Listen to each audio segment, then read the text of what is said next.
বাংলার মহাতারকা সাকিব আল হাসান আবারও নাইট রাইডার্সে ১৭তম আইপিএল শেষের পথে। এবারের টুর্নামেন্টে প্রথম টিম হিসেবে কলকাতা নাইট রাইডার্স প্লে অফে। ফ্যানরা কি ভাবছে?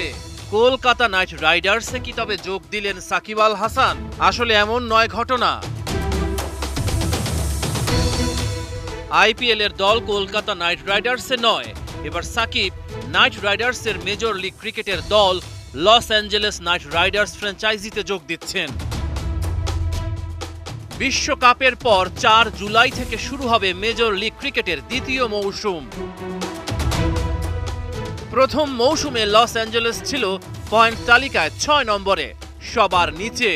এবার সরাসরি সাইনিংয়ে সাকিবকে দলে ভিড়িয়েছে দলটি।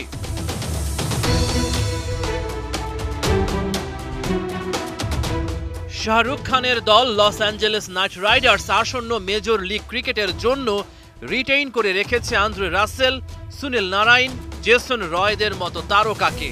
এই ক্রিকেটারদের সঙ্গে মেজর লিগ ক্রিকেটের দ্বিতীয় মৌসুমে খেলতে দেখা যাবে বাংলাদেশের তারকা সাকিব আল হাসানকে।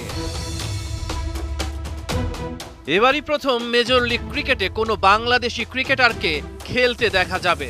এর আগে সাকিব আল হাসান আইপিএলে ২ বার শিরোপা জিতেছিলেন কলকাতা নাইট রাইডার্সের হয়ে।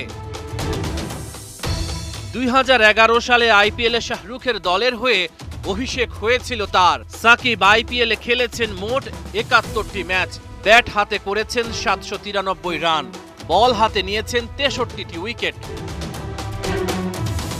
এবার দেখার নাইট রাইডার্সের অন্য ফ্র্যাঞ্চাইজি ক্রিকেট লিগে সাকিব কেমন পারফর্ম করেন।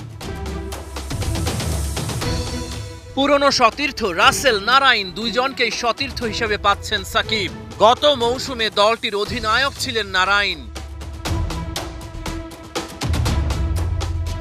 জুনে আমেরিকা ও যুক্তরাষ্ট্রের মাটিতে বসছে টি-২০ বিশ্বকাপের আসর।